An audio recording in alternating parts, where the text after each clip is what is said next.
यूनुस दागा साहब, अरशद वली मोहम्मद साहब, हनीफ मच्छियारा साहब, शब्बीर हारून भाई, Hanif Motlani, Umar Motlani sahab, world women organisation, all Pakistan women federation, तमाम जमातों के जो रिप्रेजेंटेटिव्स हैं, अस्सलाम वालेकुम एवरीवन।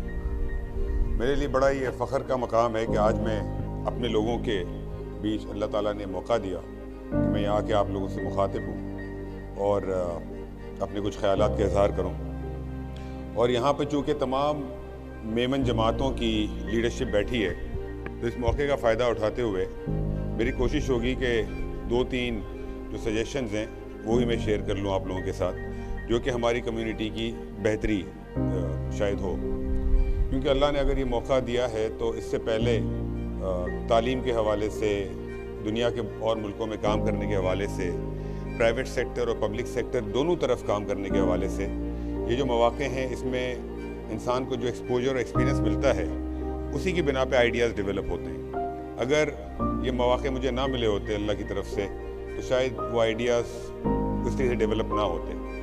तो इस मौके का फ़ायदा उठाते हुए मैं कुछ बातें आपके साथ शेयर करूँगा, लेकिन उससे पहले ज़रा मुल्क की बात कर लें, क्योंकि as care taker federal minister मेरा ये फ़र्ज़ भी है और ज़िम्मेदारी भी है कि मैं पाकिस्तान के बारे में और जो हमें नज़र आ रहा है आने वाले वक्तों में चीज़ें किस तरफ जा रही हैं वो मैं आप लोगों के साथ शेयर करूँ।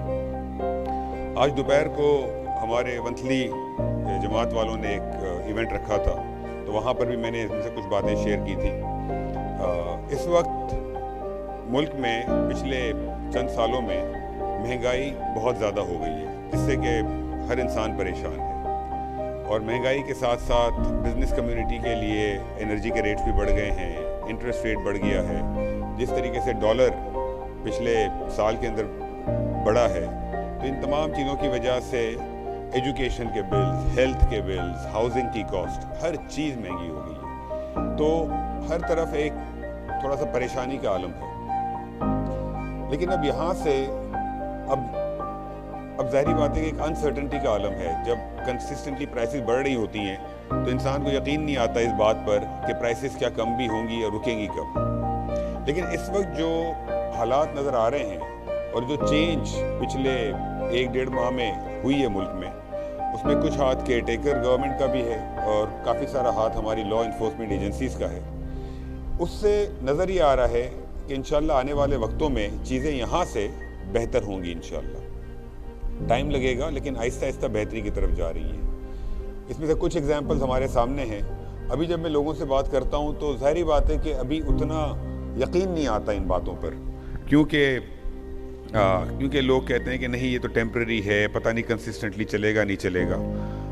लेकिन मुझे याद है, मैं चूँकि स्टॉक मार्केट में काम करता था, तो 9/11 के बाद बहुत सारे लोग स्टॉक मार्केट छोड़ के चले गए। और जिन लोगों का ख्याल था कि अब पाकिस्तान का बेहतर वक्त आएगा, वही लोग हैं जो आज हमारे मुल्क के बहुत बड़े इंडस्ट्रियलिस्ट भी हैं और बहुत बड़े ब्रोकर्स और फाइनेंशियल सेक्टर में भी काम करते हैं। तो अपॉर्चुनिटी जो मुल्कों में होती है वो जनरली उस वक्त होती है जब हालात काफ़ी ख़राब हों, एसेट्स चीप हों और वहाँ से टर्न अराउंड हो। अब सवाल ये है कि टर्न अराउंड कैसे होगा। आई थिंक इसकी 2 जो निशानियाँ नज़र आती हैं। पहली बात तो ये कि जिस तरीके से बहुत ही एक क्लियर थिंकिंग के साथ और एक कोऑर्डिनेटेड एफर्ट के साथ कोशिश हो रही है कि मुल्क में जो मसाइल हैं उनको हल किया जाए, ये आज से पहले बहुत कम हुआ है कि इस तरीके से काम हो।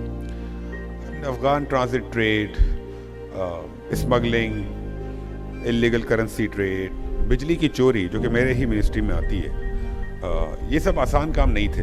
ज़ाहिरी बात है, जब हमने बिजली की चोरी पर अटैक किया तो हमें पता था कि हमारी अपनी भी तो जानें ख़तरे में हैं, हमारे लिए भी सिक्योरिटी रिस्क है। लेकिन किसी ने भी ये परवाह नहीं की कि जान ख़तरे में है कि नहीं। सब ने कहा कि ये काम करना है तो करना है। हमने इस वक्त तकरीबन 18 अरब रुपए पिछले कोई 15 दिनों में रिकवर किए हैं उन लोगों से जो बिजली की चोरी कर रहे थे और बिल पे नहीं कर रहे थे। ठीक है, तो एक माहौल बन गया है, एक कल्चर बन गया है कुछ इलाकों में कि जी बिजली पेमेंट ही नहीं करनी है, चोरी करनी है, पेमेंट नहीं करनी। ये चीज़ें, ये कल्चर, ये हिस्ट्री, ये चेंज होनी पड़ेगी। अब ये ओवरनाइट चेंज नहीं होगी, लेकिन इसकी तरफ एक डायरेक्शन आ गया है। تو ایک جو ول ہے جو نظر آ رہی ہے ملک کو صحیح کرنے کی، وہ آئی تھنک کافی عرصے بعد آئی ہے پاکستان میں. اور جو دوسری بڑی نشانی جو مجھے نظر آتی ہے وہ جس طریقے سے فیصلے ہو رہے ہیں ملک میں. ماضی میں خود بھی اسی ملک سے ہوں، باہر رہا یا یہاں پر رہا، ظاہری بات ہے محبت اپنے وطن سے ہی ہوتی ہے. ماضی میں خود بھی دیکھتا تھا اور دل جلتا تھا کہ جو فیصلے ہو رہے تھے وہ بہت سارے فیصلے شاید ملک کے مفاد میں نہیں تھے، کچھ انڈیویجولز کے مفاد میں تھے، اور سب کو پتہ ہے کہ یہ ہو رہا تھا. لیکن ظاہری بات ہے ہم سسٹم کو چینج نہیں کر سکتے، ہم سب لاچار تھے. آج جو ڈیسیشن میکنگ ہو رہی ہے اس میں بہت بڑا چینج آیا ہے.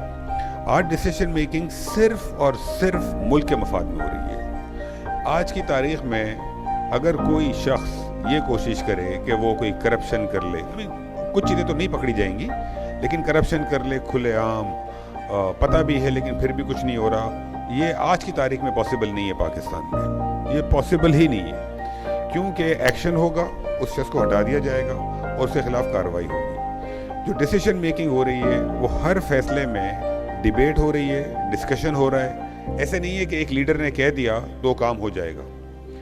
چونکہ اگر کوئی لیڈر بھی کوئی بات کہتا ہے آج کی تاریخ میں، اور چونکہ میں کیبنٹ میں بیٹھتا ہوں، تو کوئی بھی منسٹری یا منسٹر اپنی چیزیں لاتا ہے تو اس پر بہت بحث ہوتی ہے. میں نے خود نے فیس کیا ہے کہ ہمارے جو کچھ میٹرز گئے، ہمارا خیال تھا کہ بڑے وہ سمپل میٹرز ہیں، لیکن اس پر بہت بحث ہوئی اور ہمیں واپس لے جا کے اور ہوم ورک کرنا پڑا. تو یہ جو ڈیسیشن میکنگ جو ایک کنٹری کے لیے جو ایک کلیئر گڈ انٹینٹ ہے، آئی تھنک یہ بہت بڑی تبدیلی آئی.